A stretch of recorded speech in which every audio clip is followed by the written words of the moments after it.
Արցվաշենը վերադարձնելու Փաշինյանի խրոխտ հայտարարությունը իրականում բազմաթիվ մարդկանց անտուն թողնելու մասին է։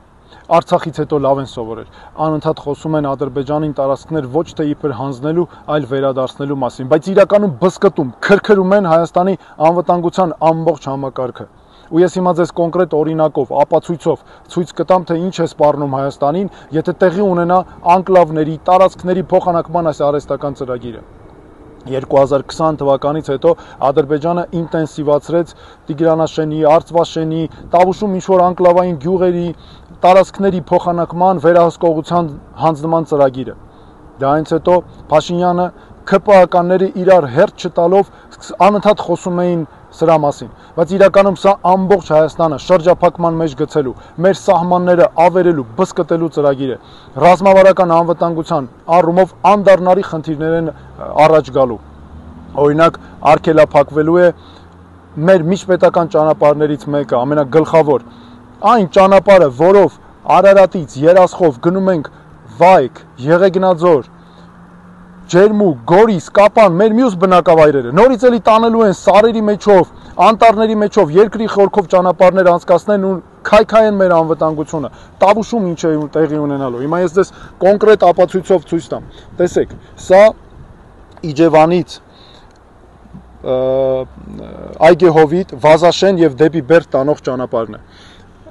Խոսքը եթե վերաբերում է օրինակ այս Սոֆուլուի նաև իբր Բարխուդարլուի մասին, այստեղ մենք երկու հարևանությամբ ունենք Ազատամուտ եւ Կայան բնակավայրերը։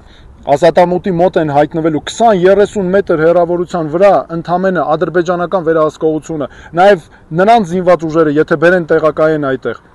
Ու ես համոզված եմ, որ բերելու են։ Կայան բնակավայրը հայտնվում է գրեթե վերացման եզրին, անհետացման եզրին,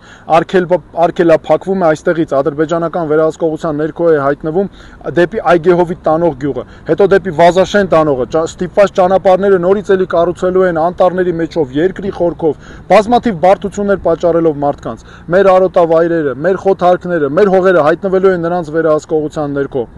Այստեղ նաև կան ինտերնետ մալուխներ, այստեղ կան ջրի աղբյուրներ, միջպետական ճանապարհներ, որոնք հայտնվելու են նրանց վերահսկողության ներքո։ Եվ հատուկ ուզում եմ նաև ասել, որ ժողովուրդ ջան, ես սա հենց այնպես չեմ խոսում։ Ես այս բոլոր վայրերում մեր մասնագետների հետ եղել եմ, քայլել ենք ոտքով, չափչփել ենք ամեն ձոր, սար, ծառ ու թուփ, քար ամեն եւ արձանագրել ենք սրանք տեղում լինելով, ես սա անձամբ տեսել եմ եւ դրա համար նաեւ կարող եմ հստակ ասել, թե ինչ է սպառնում մեր երկրին, մեր անվտանգության համակարգին։ Փաշինյանը ինչ է ասում, ասում է սահմանազատման միջոցով ենք վերադարձնելու։ Սա կատարյալ աբսուրդ է, որովհետև չկա որևէ լեգիտիմ սահմանազատում միջազգայինորեն, եթե դրա արդյունքում խաթարվում է երկրի անվտանգության համակարգը, եթե մարդկանց կյանքը վերածվում է ուղղակի անհնարինության, այնպես որ սա ԿՊ-ի ու Փաշինյանի քաղաքական որոշումն է, սա միջազգային ոչ մի չափանիշով չի թույլատրելի, չի համարվում եւ հստակ ձեզ ասում եմ նաև, որ մենք գիտենք ինչպես այս հարցը լուծել։ Ես պատկերացնում եմ հստակ թե լուծումները որտեղ են։ Ես նաև հիմա պատրաստում եմ, կարծում եմ ասուլիսի միջոցով նաև բացառիկ փաստերով ցույց կտանք, թե ինչպես է հնարավոր այս հարցը լուծել եւ սրա դեմը առնել կանխել սա։